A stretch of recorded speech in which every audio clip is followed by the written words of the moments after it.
Welcome back to the Blue, Albertson Stadium, home of your Boise State Broncos, the bastion of Bronco Nation, a field of dreams where greatness has become a tradition. Whether you're new to Idaho and this is your first game, or your family has had season tickets for 3 generations, Lithia Ford of Boise wants you to know you're welcome here. Hey, Boise State fans, what's going on? 97-60 here on the Lithia Ford of Boise postgame show presented by rowpaint.com, the official paint and coatings company of Boise State Athletics. Get your comments in, get your questions in. We're going to hear from Leon Rice in a little bit.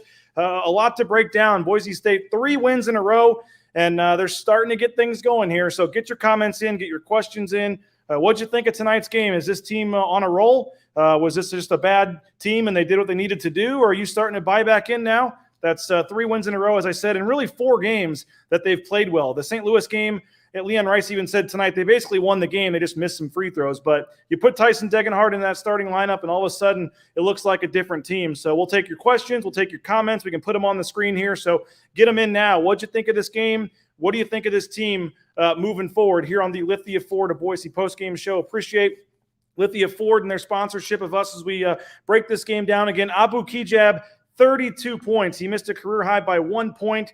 They took him out of the game there with a couple minutes to go. 32 for Abu Kijab, also had 10 rebounds, so 32 and 10. I think that's only happened like 18 times in program history or something like that. So pretty impressive what he did. He was pretty much at getting whatever he wanted at will in this game, was just getting to the basket, getting to the foul line. What'd you guys think of the 52 free throw attempts that Boise State took in this game? 52 free throw attempts, 3 away from the school record, which was 55. The Broncos go 33 of 55 from the line tonight, or from 52, excuse me. That is a percentage of 63.5%, which isn't great, but it's better than they had been shooting. So maybe tonight was what they needed to get some practice in a game-like setting. 52 free throw attempts. How about Prairie View A&M? They were called for 40 fouls, 4 technical fouls. Their head coach, Byron Smith, got ejected from the game by Mike Reed in the second half for arguing and for his second technical. You had an assistant coach get a technical. You had a player get a technical in this game. Prairie View A&M came in averaging 24 fouls a game, which was the most in the country, and they end up with 40 tonight to add to their total. Just played a really aggressive style of defense and got called for a lot of fouls. That's going to happen. So overall, they dropped to 0-9. Boise State goes to 6-4. As I said, 3 wins in a row for Boise State. You got 20 points from Marcus Shaver Jr. tonight. I thought he was impressive. 16 points from Tyson Degenhardt. Tyson Degenhardt, 4 games in the starting lineup, has scored in double figures in all 4 games. So really impressive what he's done. And we just got done talking to Leon Rice. You're going to hear him speak in a second here in the media room. And he basically said he's now surprised when Tyson misses. He doesn't miss very often. He was 4 for 5 from 3-point range tonight. I thought that was a big key for Boise State. They did make 8 threes, 8 of 20 from 3-point range. And James chiming in. One hell of a game tonight, Boise, for the boys and girls. And, the women also won against Eastern Washington. Congratulations to the Boise State women. They won against Eastern Washington, so it was a clean sweep tonight for the Boise State basketball programs.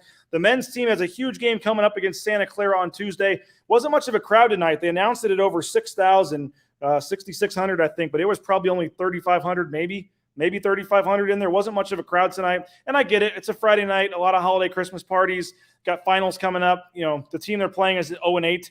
I get that. But Tuesday night, Santa Clara, they need this place rocking. Santa Clara is a top 100 Ken Palm team. And this is a potential big win for them. I see the question here from Mike. And it's funny. Leon Rice said people were probably wondering why I had a starter in the game. They had nobody else left to play. They had 2 guys injured, and everybody else is redshirting. So, a few starters still in the game late and up by 30. Curious on thoughts from Coach. He actually brought that up on his own. But, he said we have nobody else to play. Pavle Kuzmanovic was hurt. Devonair Dutrieve got kicked off the team. You have Lucas Milner dealing with a injury to his shoulder, and there's nobody else left. They played 7 guys, and then they brought in 2 other guys. So they played 9 guys, and then that's 12, and the other 3 guys are all redshirting this year. They don't have anybody else left that they can play at this point. And so, it's going to be very curious moving forward with the depth on this team. So he was not trying to run up the score. He was not trying to do anything, Mike. He literally didn't have any more players to put in the game. He said there were starters that still had to play because there was nobody else left. They have at least 3 guys redshirting with R.J. Keene, and they talked about it actually, whether or not they wanted to pull a red shirt on somebody, and they said they got through this game, so they'll see. But there is a chance that I think R.J. Keene would be a candidate you might see actually have to play if it doesn't get much better. We'll see about Pavle Kuzmanovic's ankle injury. That's something that certainly is worth following moving forward. He missed the game tonight, got hurt in the last game against CSUN with an ankle injury. But yeah, they just didn't have anybody else. So it wasn't a running up the score kind of thing. They literally only had 9 players they could play tonight. And they played 7 most of the game, brought the other 2 guys in late. I mean, Sam Winter's a walk-on. Though you don't put guys like him in the game, no disrespect to him, unless there's a couple minutes left. So there really wasn't anybody else. You had Max Rice, you had Najee Smith. The only other player that played, Case Pryor played 4 minutes. So maybe you get Pryor and Sam Winter in the game a little bit earlier, but there really wasn't much else you could have done. For the game, Boise State shoots 53.8%. I think that's the second straight game they've been above 53% from the field. As I said, they make 28 field goals. They also make 33 free throws on the 52 attempts, 52 free throw attempts. And again, if you have a comment on the game, what'd you think? Let us know. Get it in the comment section. We'll get it up there on the screen here on the Lithia Ford of Boise postgame show. Again, overall, Boise State's defense was great. Again, the game was actually tied at 21. It was 21-21 there in the midway towards the late end of the second. I almost called it the second quarter, the second half of the first half. And Boise State was, the crowd was getting a little restless, and it was not great for Boise State. 21-21, and Prairie View was 0-8, but they had played tough in some of their other games. They were hitting a few shots early, and it was a little scary. But Boise State clamped down, didn't give up a basket, or actually didn't give up a point for almost 5 minutes. And they closed it was a 14-0 run. I think it finished 15-2 to end the half, and they go from being tied to being up by 13, 36-23 at the break, and they just kept pouring it on in the second half. So Boise State gets a big win, 97-60. The head coach, Leon Rice, talked to the media after the game, and let's hear from Coach Rice. First of all, let me just say this. The crazy thing about that game is, I told you guys about it the other day. I watched their South Dakota State game. That team had no quit in them, and they were going to keep fighting. And a team they scored 83 points in 28 minutes. So you're looking up and doing the math going, it's not safe. It's not safe. We had to keep guarding, and we had to credit our defense because, you only let them have 2 threes. I think they had 1 in the first half when we fell down, and I can't remember the second one. I think it was off a kick out, but otherwise they can hang with you, and I think they came in with the strategy of let's look at the stats. This is the worst free throw team in the history of mankind, and let's just foul them and hack a shack. And the good thing is that strategy didn't work really well. We put 97 points on the board, and Tyson Dagenhart's not going to go 2 for 6 again. And I think it was maybe kind of what the doctor ordered too. Is sometimes you just need a bunch of free throws under the lights to kind of get more comfortable, and it seemed like we broke through and started making them all at the end, and so we'll probably make them all from here on out. Boo, it definitely looked like if he wanted a basket tonight, he went and got it. What was he doing out there specifically that made him so good? Because it seemed like they were, getting their hands in every lane and trying to pop the ball out all over the place. Yeah, they were, especially at the start of the game. And, Abu took the ill-advised shot at the start of the game, and, we brought him out for a second and kind of recalibrated him and got him back in his bag of tricks. And when he does that, he drives a hard bargain at anybody. I mean, then he missed that first shot, and then the other shot that he missed, I thought he got fouled on too. So he almost had the perfect game after that as far as going downhill. And we got him a little more spread out and understood what we were doing a little bit better, and that got our offense clicking. Liam, what was the most impressive thing Tyson has done over the course of the last 4 years? Well, I think the most impressive thing for me is when you go back and watch the film, he makes so many plays that make other guys better. And that's what we were kind of missing. We just weren't, we weren't getting that synergy that we needed, and he provides that. And just by Plus, then he spaces the floor. He makes winning plays and charges, and a lot of those things are the most impressive to me. And you know, he can really shoot, and I knew that. And tonight, 4 for 5, and you're surprised when he, you know, you always know a guy's a really good shooter when you're surprised when he misses, ever. Well, there he is, Leon Rice talking to the media. We'll have the full post-game video up there for you guys to watch on BroncoNationNews.com. What did you think of tonight's game? You see it on the screen there. Got some folks watching this live. I know some folks, a lot of folks actually, on a Friday night at 10 o'clock will be watching this on Saturday when they wake up, and that's fine. But if you are watching us live here and got a comment or on this game, we'd love to hear it. Tyson Degenhart, Leon talked about him there at the end, and this just looks like a different team. It looks like a different team with Tyson Degenhart in the starting lineup. And no disrespect to Devonair Dutrieve. If you were to look at, from just a raw talent perspective, who would be maybe the most talented player on Boise State's team when the season started, you might have said Devonair Dutrieve. I mean, he certainly has the talent.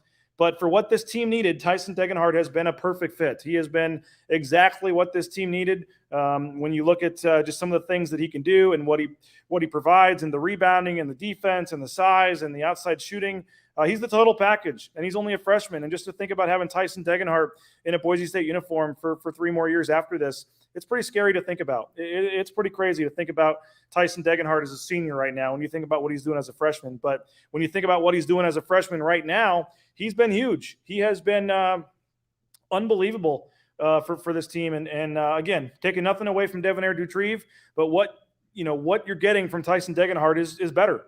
He's been better, and this team is better because of Tyson Degenhart being in the starting lineup. Got a comment here, Eric saying, who could have predicted the big 3 this year would be Kejab, Shaver, and Degenhart? Yeah, how about that? Not many, Eric. Not many probably would have predicted that, no doubt about it. Appreciate the comment, Eric. And again, Tyson Degenhart, 16 points tonight, 6 rebounds. He's been in double figures every single game since he moved into the starting lineup. So 4 games, 4 times in double figures. And again, the outside shooting has been impressive. 4 for 5 from 3-point range tonight. Very impressive with what he did there. He's scoring on the inside. He's able to do so many different things. And, at his size, 6'7", 6'8", whatever they list him at, he's just been huge, and he changes the complexion of this team. So I'm not going to sit here and say this team's going to the Final Four or something now, but certainly I think anybody that's watched these last couple of games, it's a different team than what you saw at the beginning of the season. And so it's a shame they couldn't get that St. Louis win, because you had it. You had the game won. You just couldn't make some free throws. If you win that St. Louis game, all of a sudden you're in a much different spot. Instead of 6-4, you're 7-3. You're on a 4-game winning streak. That St. Louis game just hurts, because that's a team that would have been a quality win. But you get another chance at a quality win coming up in a couple days. A huge game against Tulsa that we'll talk about here in a little bit. Eric chiming in again. No hesitation to shoot the 3. Love the confidence. Yeah, he's letting it fly. He's letting it fly from 3-point range, certainly, and that has been big. Mike chiming in. Like seeing Smith get lots of minutes tonight. I see the potential in him. Yeah, appreciate that, Mike. And yeah, you saw what he did in the game against CSUN. He had 17 points, I think. He had the Michael Jordan kind of up and under on the layup, and he did some other really impressive things. I really like what I'm seeing out of Najee Smith. Tonight, he was only 1 for 3 in 21 minutes, so he didn't shoot as much tonight, didn't do much, had 2 points, 2 rebounds, did have 3 assists, 1 steal, and 1 turnover. But I like him. I think you got to remember, he was an All-American, a first-team All-American at the JUCO level, and so what he did was very impressive, and was one of the highest-rated JUCO players coming out of the JUCO ranks. And he comes, to Boise State. And last year with the COVID year, didn't really get a ton of chance to play, and kind of was adjusting to the Division I game and things like that. But once he got going and got into later in the year, you started to see some things, and then he had a whole nother offseason. And now you're seeing, why Boise State recruited Najee Smith, and why a lot of teams recruited him, what he's doing. And the kind of side story is that him and Tyson Degenhart, both from the Spokane area. And so that'll be kind of a cool thing for them to head back to Spokane against Washington State here in a couple weeks. A big game for them, a homecoming of sorts. But yeah, I mean, you're seeing guys come off the bench. You're seeing a lot of guys like Najee Smith that are just finding their roles and finding ways to impact this team, and they know what they're doing. And I think it's a different team. Like I said, this team looks like a different team than the one that we saw, a couple of weeks ago. Ryan chiming in. I don't know. Let's see here. Someone chiming in about the student section being roped off. I don't know who can fix this. The sectioning off the student section isn't a good look. Thought we had a chance to have a great student section. I don't think the student section showing up or not showing up tonight had anything to do with some of the seats being roped off. But I have heard that from a number of people. I will look into that and see why they're doing that. Ryan, it says I'm a student, so appreciate you, Ryan, for being a student and watching this and chiming in. I will ask about that. I guess what you're talking about is every other row is roped off, I guess, for COVID reasons probably. But I'll look into that and see if we can ask. And it wouldn't have mattered tonight. It wasn't a huge student section tonight. It's a Friday night game against an 0-8 team. And so, but for Santa Clara next week, I believe it's finals week, but you'd like to see a crowd for that game in a big student section. And certainly we'll ask that moving forward, Ryan. Appreciate the comment and you for watching. And if you want a subscription, Ryan, reach out. All Boise State students can get a free subscription to my site. Just send me an email, rains@bronconationnews.com. rains@bronconationnews.com, Ryan. I'll take care of you with a free premium subscription so you can post on the message boards, read all the exclusive content, watch some of the videos, things like that. But overall, again, 97-60. Boise State did what they needed to do. Just a weird game. The 52 free throws was kind of hard to get in the flow. As I mentioned, it was 21-21 early, and there wasn't really a lot going on. And then they just kind of caught fire. And again, it was started by the defense. I thought Boise State's defense was incredible again. They went to almost 5 minutes holding Prairie View without a point, and they went on that 15-2 run to end the half, like I said. So I thought that the defense carried them again, and then the offense got going, 53% from the field. Again, defensively, they held a team that scored 90 points in their last game, Prairie View, to not much from the field. They only shot 32.8%, 21 of 64 from the field. Prairie View only made 2 of 16 three-point attempts. And if you look at the stats, Boise State ranks among the nation leaders in opponents' three-point percentage and attempts. So Boise State's doing a great job guarding against the three-point line this year, and it's paying off, and it did again tonight, 2 for 16. Prairie View goes from downtown, and Boise State made 8. They made 2. I mean, that's 18-point difference in the game. And so certainly a lot of things to like if you're Boise State. You look at the rebounding edge, 42-33. You look at some of the other things. Boise State did only have 14 bench points, and I know somebody was asking earlier about the starters. If you're coming in late and you were wondering about that, Leon Rice said we had nobody else left. We had to play the starters late in the game. They had 3 guys redshirting, a couple guys hurt, and Deviner Dutrieve no longer on the roster. So it is what it is. They only had 9 players available tonight. Maybe you would have liked to have seen Pryor and Winter get in the game a little earlier when you're up by 30 points. But they got in at the end. And how about Sam Winter, the walk-on? You saw what he did at CSUN, scoring a layup and how excited the crowd was. He gets another chance tonight, a corner 3, and he buries it. I mean, what a moment for Sam Winter, the walk-on, to get a chance to hit a three-pointer at ExtraMile Arena. And, he's out there working just as hard, if not harder, than everybody on this team at practice. And he's doing all the things everybody else is doing, and he's paying his own way, and obviously is working his tail off to get a chance to get a couple minutes here and there in games, and for him to come in late in the game and hit that three-pointer, and to see the reaction of the bench and the reaction of the crowd, I thought it was really cool. So hats off again, 2 games in a row for Sam Winter, and happy for him and happy that he's able to get out there and score. Eric Knowles chiming in. Any update on Milner? It's a shoulder injury, I believe. He was questionable to play in the last game.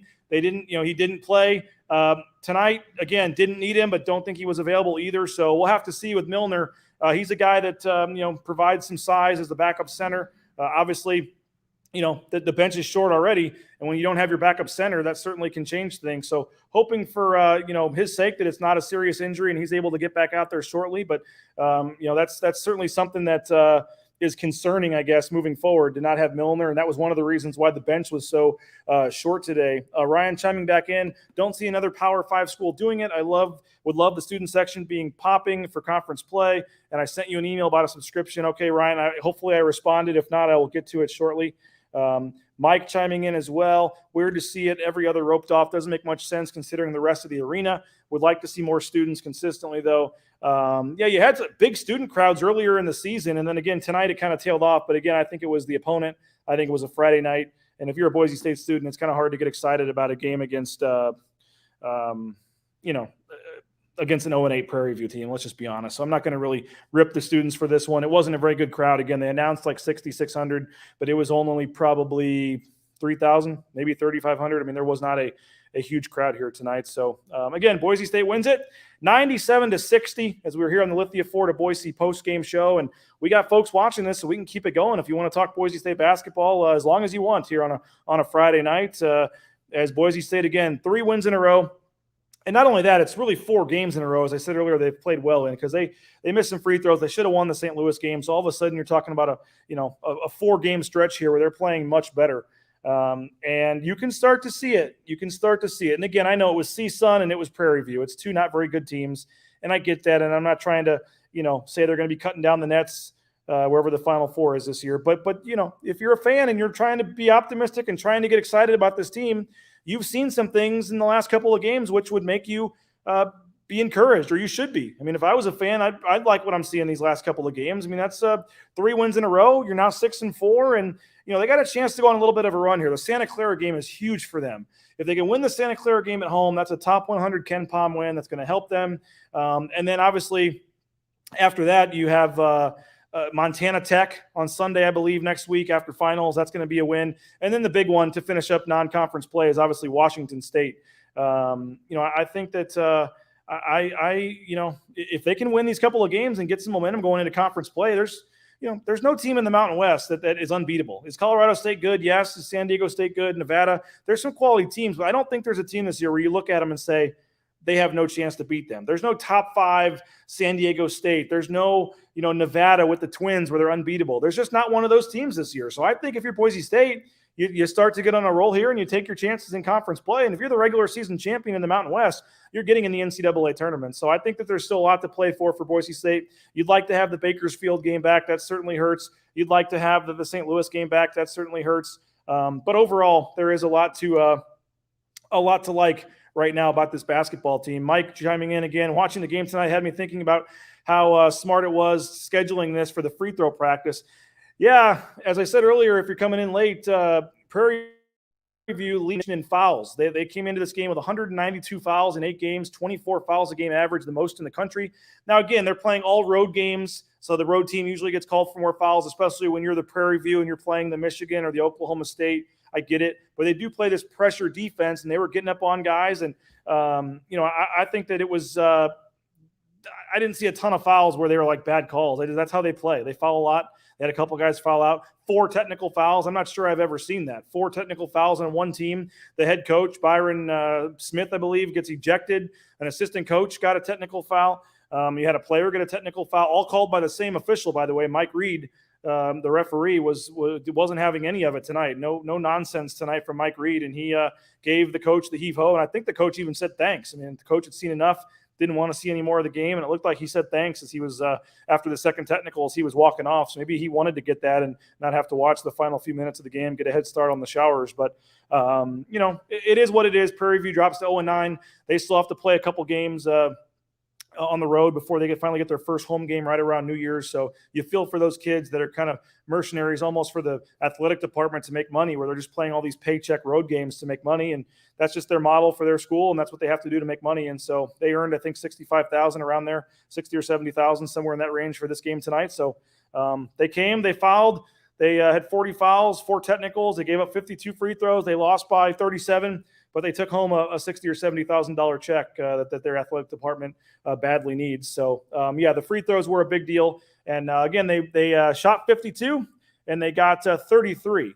So 33 of 52 were the free throw numbers, which put them at 63.5%. So not great, but better than what they had been. I think 55% coming into the game. So certainly that's a step in the right direction. Eric chiming in from that wasn't the first thing he said. The Mountain West Stream showed a replay, and it was pretty clear which 2 words he said. So I don't think we're tied down by any FCC violations. We'll just refrain from saying what the words were, Eric, but we get your drift. He did at one point, though, say thank you when I saw him as he was walking off. So maybe either way he was done watching the game. Stuart chiming in. Might as well put a shameless compliment on here. Thanks, PJ, for all that you do. Appreciate it. Hope folks are enjoying the new site. It's been a lot of fun, BroncoNationNews.com, and we're doing the football series now with all the recruits. That's been fun, and getting ready for signing day, and a lot going on with the live videos and the live shows that we're doing. And I still have hope. You're with me at 10:15 on a Friday night, so I'll give you a little bit of a tease. I mean, I still have hope to make it a daily show. I'd like to do like a 9 a.m. every day, Monday through Friday radio show type thing, just talking BSU sports. And I'm hoping to get some other folks around town involved with me, so it's not just me talking, some other media personalities, some things like that. I certainly think that it's a chance to take the digital coverage here where it's never been done before in Boise in terms of these live shows. And, the CSUN game, we had Coach Rice and players on live. You just heard from Coach Rice already on this show. We're going to continue to do things like that. So hope you're enjoying it. It's been fun. It's a whole new era of digital coverage, and I'm enjoying it. And I appreciate Boise State's support. I know it's probably some conversations having to be had on their side because nothing like this has been done before. So I appreciate Boise State for giving me a chance to make this work. And I think the access we're providing hopefully is something that you guys like. I think it's worth it to you, and I appreciate everything. So again, BroncoNationNews.com. You can check out the site. I hope if you like what you see, you'll consider a subscription. That would be great to allow me to continue to travel to the road games and do some of the things we have planned for this. Says not basketball related, but how about Misa? Yeah, that was a big pickup today. 4-star linebacker commits to Boise State. Had big time offers from the Pac-12. He had a Penn State offer. We got the full story up on BroncoNationNews.com if you want to get some more information or if you're not familiar with it. But a big time pickup, 4-star linebacker today for Boise State. And not right now, things could change, but the football signing class is up to number 47 in the country, according to 247 Sports. A top 50 recruiting class would be huge for Boise State. And I think he's now the fourth 4-star, or maybe the third 4-star, I believe. I don't if they're going to lose the commit to Utah. But it's at least 3 with the running back from Texas who we're hoping to get on our show in the next day or two. So a lot going on with football. Daily show would be sweet, especially if you can get more interviews with coaches and players along with regular guests. Yes, that is the goal. The goal would be to have basically a 30-minute daily show every day talking BSU. And if it goes an hour, it goes an hour, whatever. Obviously in the summer, it'll be a little harder, but I did a radio show on ESPN Boise back in the day. That was 2 hours every day. So I think I could easily do 30 minutes. And again, it wouldn't just be me. If I did the show, it'll be with some other guest hosts and things like that, some other media personalities around town. I'm hoping I can pull that off. We'll wait and see. But it would definitely be, the technology that we have with this platform to bring in some guests, some coaches, some players, some former players, former coaches, announcers, lots of different things you can do from that standpoint. So I think there's a lot of potential with that. And again, if we can see the subscription revenue and some of the other things take part, I think that we have a chance to really take this site to another level, and I'm really looking forward to it. Eric saying, appreciate what BSU is trying to do by scheduling up. Prairie View's strategy of no home games seems to be counterproductive. Sure looked like it's taking its toll on the team. And yeah, they're in a different place. Boise State's not that desperate. They're a Mountain West team. They're not a team that has to play 13 straight road games to start the season. Prairie View is in a different spot. You look at who Prairie View has already played this season to start the season. Prairie View's played 9 road games in a row, and they've been at St. Mary's, San Francisco, Michigan, Oklahoma State, Texas Tech, Grand Canyon, Loyola Marymount, South Dakota State, and Boise State. So not only have they played 9 road games, they've played, basically every team they've played has been better than 130 at KenPom, and they've played 6 top 50 KenPom teams already on the road. So it's not a surprise that they're 0-9. They're going to be battle-tested once they get into conference play, and they probably feel pretty good about what they can do once they get to conference play. But right now, they're doing what's best for their university and their athletic department, and they're trying to make some money, and it's hard to fault them. But I do feel bad for the kids and what they're having to do. But again, 97-60 the final. Appreciate those of you that have stuck with me for the show here. Thank you to Lithia, to Boise. Thank you to rowpaint.com. Thank you to all of our great sponsors. And it's been fun. Really looking forward to this. Really excited about this and the interactions with you guys and keeping this going. And, the pregame show, I don't know if you caught that or not. On the pregame show, we were able to show some of the live warm-ups and the players warming up before the game. So we got a lot of things in the works there too. So I appreciate Colin Mitchell, our intern. He's a student at Arizona State. I need to give him a shout out. He's been a huge help in his first week on the job. So Colin Mitchell, who's actually out writing the game story right now courtside, appreciate him and for all that he has done for the site so far. And he was helping hold up some of the videos during pregame warm-ups so you could watch the players warm up while we were kind of setting the scene. So having a lot of fun doing this. Hope to keep it going. And again, Santa Clara is Tuesday night. We'll have the pregame show about 6:30 for the Santa Clara game. But Monday night, the night before that, it'll be kicking it with Rasa. Tyler Rasa, the former Boise State kicker, and I will be on the show Monday night, 8 o'clock, I believe. So we're hoping to get a guest, either a current specialist or a former player. We're working on a couple guests for Tyler Rasa and myself. That will be on Monday night, 8 p.m., kicking it with Rasa on the social media channel. So make sure you're following us on Facebook, on Twitter, all the different avenues. And again, I hope you're checking out the website, BroncoNationNews.com. Eric saying, thanks as always. See you Tuesday. Yep, we'll see you Tuesday. 6:30 will be the pregame show as we get you set for Santa Clara. And again, they're a top 100 KenPom team. I think they were 87 last I looked. So huge opportunity for Boise State to really try to continue to make some progress and win another game and get a top 100 win and keep rising up the KenPom standings as they get set for conference play. So appreciate you guys for checking this out. I guess we'll wrap it up now. It was great. Thank you to all of our sponsors, the Blue and Orange Store, United Commercial Insurance, Ridley's Family Markets, Boise Dentistry Company, as I said already, and those are my kids on there. They went and saw Dr. Chris Meinert and the staff there and appreciate him for checking them out. RowPaint.com, the official paint and coatings company of Boise State Athletics. A lot of other great sponsors, TCS, Transportation Compliance Services for all your trucking industry needs. A lot of great other sponsors out there that we're going to tell you about. Boucher Real Estate. We heard Matt Boucher courtside yelling at the refs again tonight. He's always out there doing his thing. And so a lot going on. Appreciate you for checking us out. And again, thank you to Lithia Ford, our title sponsor, for doing this. And thank you to you guys for checking us out and staying up late on a Friday night or Saturday morning, whenever you're watching this. So 97-60. Again, the final Abu Kijab, 32 points. Marcus Shaver with 20. Tyson Degenhart with 16. And Boise State, again, 3 wins in a row. They improved to 6-4 on the season. And now they'll get set for a big game Tuesday, Santa Clara. We'll see you around 6:30 prior to the 7 o'clock tip with the pregame show. Take care, folks. Welcome back to the Blue, Albertson Stadium, home of your Boise State Broncos, the bastion of Bronco Nation, a field of dreams where greatness has become a tradition. Whether you're new to Idaho and this is your first game, or your family has had season tickets for 3 generations, Lithia Ford of Boise wants you to know you're welcome here.